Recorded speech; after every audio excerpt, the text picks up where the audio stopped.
Hey Danny, this is Coach Oltman. This is your October pitching mechanics video analysis. I'm going to start by just letting it play through your delivery in slow motion.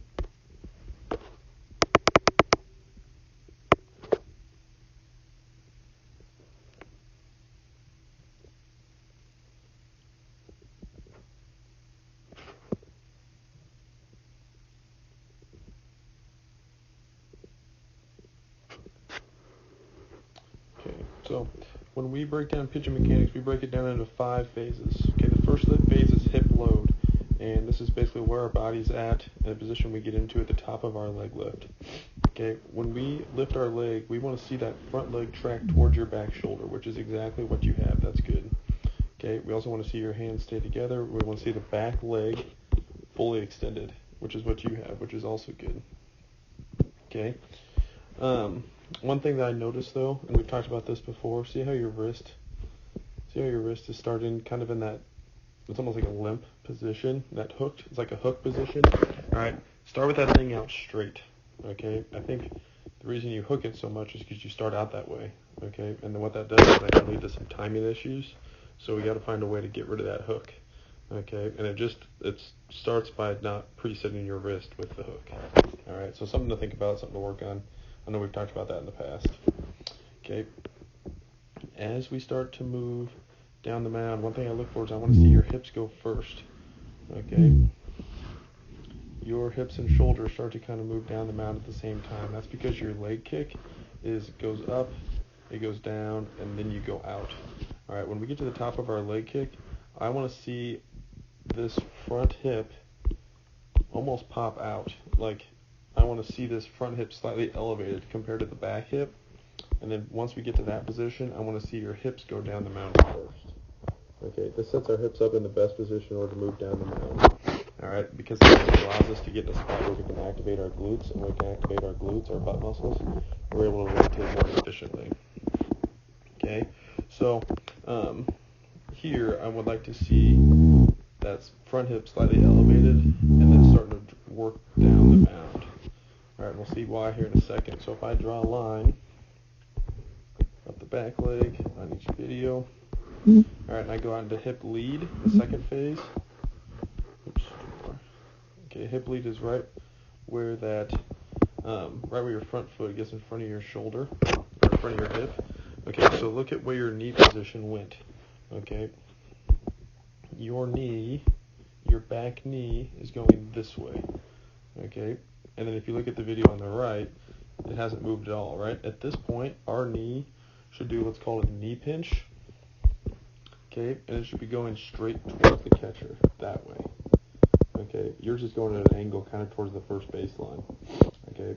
What happens when we do this is this causes us to rotate up onto our toe, and when we rotate up onto our toe, a bunch of things can happen. First, our direction's poor, so look at where your lower half is going, all right, compared to where it should be going. It should be going this way towards your catcher, all right? So that's one side effect. Okay. Second of all, we're not able to push into the ground as effectively, and we're not able to use our glutes. So when we rotate up onto our toe, all right, what happens is we can get kind of jumpy, where we jump out to our front foot. Okay, and what happens is when we jump out to our front foot, our weight has to shift forward, and we have to quickly land on the front side, and that's why you land on your toe up here, and look how far forward your weight is shifted. Okay, so you're at this position at front foot strike. Okay, at this point, our front side should still be, our hips should be open, but if I were to draw a line up between my 2 feet, your head should still be back behind that line, and your shoulders should be closed off, but instead they're already opening up because they have to, because you open up so early with your lower half. Okay, so what we should have is when we come all the way back here to hip lead, okay, this back leg should be more vertical, where our knees don't come past our toes, and our weight should be shifted back. Kind of think of like when you do a squat, how your butt goes back. Okay, that's kind of the same position we want to get into as we move down the mound. All right, this activates our glutes, helps us rotate better, helps us keep our weight back as well. Okay, so when we get out to front foot strike, okay, so it's really important we improve that direction with our lower half. Okay, and then when we get out to front foot strike, okay, because we're jumping out onto that toe, all right, we're not able to keep our weight back. Okay, we should still be, like I said, we should still be in a closed position, and our head and shoulders should be back here. All right, this allows us to use our center of mass so much better and put more leverage basically behind the baseball and help us throw harder. Okay, so because you rotate up onto that toe all the way back here super early, all right, we're not able to keep our weight back, and it leads to pretty major loss in velocity.